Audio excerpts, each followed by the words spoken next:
Assalamualaikum warahmatullahi wabarakatuh. Baiklah, pada pagi ini kita ulang kembali pekerjaan kita.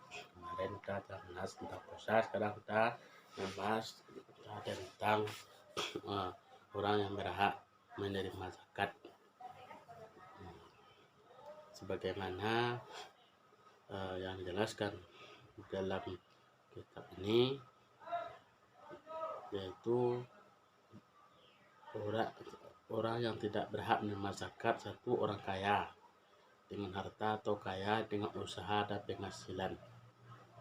Jadi orang kaya tidak berhak menerima zakat. Jadi kalau saudara namanya kaya tapi dengan menerima zakat, la tahillu shadaqah li ghairi wala lillazi mirah. Tidak halal bagi orang yang kaya dan orang yang mempunyai kekuatan tangan mengambil zakat atau sedekah, tidak berhak diambilnya.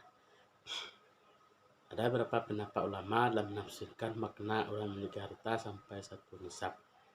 Mereka mengambil alasan dengan hadis Mu'adz ketika beliau diutus oleh Rasulullah SAW. Yang artinya, beritahukanlah kepada rakyat Yaman, sesungguhnya Allah telah mewajibkan atas mereka membayar zakat yang dipungut dari orang-orang kaya mereka dan diberikan kepada fakir miskin. Jadi orang kaya wajib berzakat kepada fakir miskin. Dengan kita sebagai orang kaya, jadi kita pula yang menerima zakat.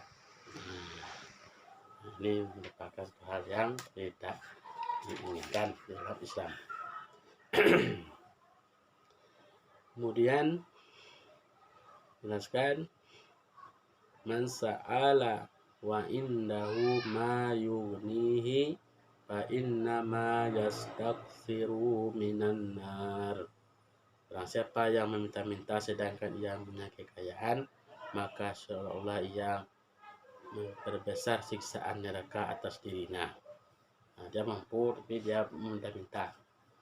Dia minta zakat, dia minta sedekah, padahal dia mampu. Itu merupakan siksaan atas dirinya, siksaan atas diri kita nantinya. Karena kita mampu, kalau kita mampu, kita lah yang memberi bantuan pada saudara kita yang kurang mampu. Menurut bahasa artinya cukup. Cukup tidak dapat dibatasi dengan kadar seketika dan banyak harta. Si A mempunyai harta satu nisab, tapi harta satu nisab itu tidak mencukupi baginya karena tanggungannya. Sebaliknya, si B mempunyai harta kurang dari satu nisab. Harta yang sedikit itu mencukupi baginya karena keperluan atau tanggungannya sedikit. Yang kedua, hamba saya karena mereka mendapat nafkah dari Tuhan mereka, dari Tuhan mereka. Jadi hamba saya orang yang ditanggung, orang yang belum merdeka tapi dia ditanggung makan minumnya oleh tuannya, oleh orang yang menyembala atau orang yang mengasuhnya, namanya kan sekarang ini. Dia tidak mendapatkan zakat hamba saya karena mereka mendapat nafkah dari Tuhan mereka. Yang ketiga, keturunan Rasulullah SAW. Jadi keturunan Rasulullah SAW juga tidak boleh menerima zakat. Khas irmi biha amma alimta anna lana ulus sadaqah. Kepada cucu beliau, jijik, buanglah kurma itu. Tidak tahukah kamu bahwa kita keturunan Muhammad tidak boleh mengambil sedekah zakat. Jadi keturunan Nabi Muhammad tidak boleh menerima zakat. Kemudian orang yang dalam tanggungan. Orang yang dalam tanggungannya berzakatnya, orang yang berzakat tidak boleh memberi zakatnya kepada orang yang dalam tanggungannya dengan nama fakir atau miskin, sedangkan mereka dapat nafkah yang cukup tetapi dengan nama lain seperti nama berzakat atau berhutang, tidak ada halangannya. Jadi sedangkan mereka mendapat nafkah yang mencukupi tapi dengan nama lain seperti nama pengurus zakat atau berutang, tidak ada halangan. Jadi mana kita mau berzakat kepada saudara kita atau kepada uh, uh, saudara kita, tapi saudara kita itu dalam tanggungan kita itu tidak boleh tuh. Atau pada anak kita, tapi anak kita itu masih dalam tanggungan kita memberi makanan dan minumnya segala macamnya, kecukupan dan segala macamnya, itu tidak dibolehkan. Tapi karena dia sebagai pengurus, mana kan pengurus zakat atau berutang, boleh kita zakat mereka.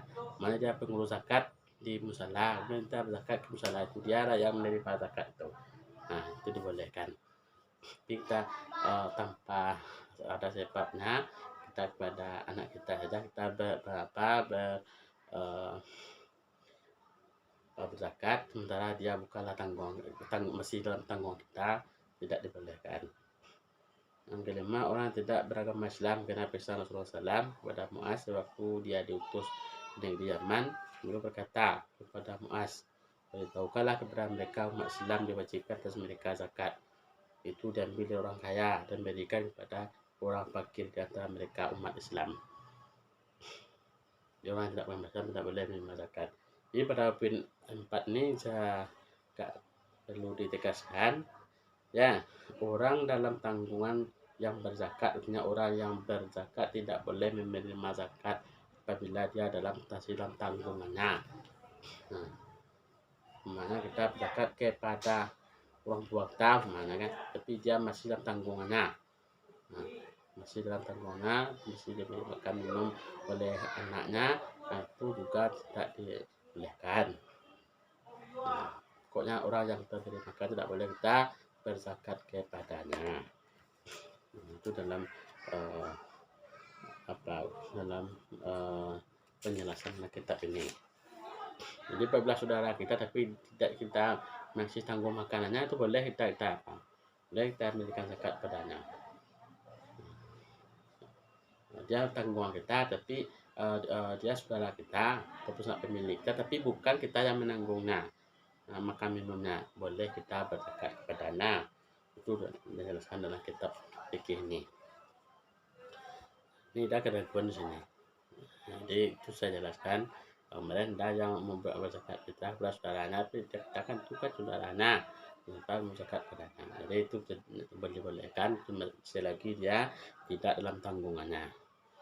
Orang yang dalam tanggungannya yang berzakat, artinya orang yang berzakat tidak boleh memberi zakatnya kepada orang dalam tanggungannya dengan nama fakir atau miskin, sedangkan mereka mendapat nafkah yang cukup.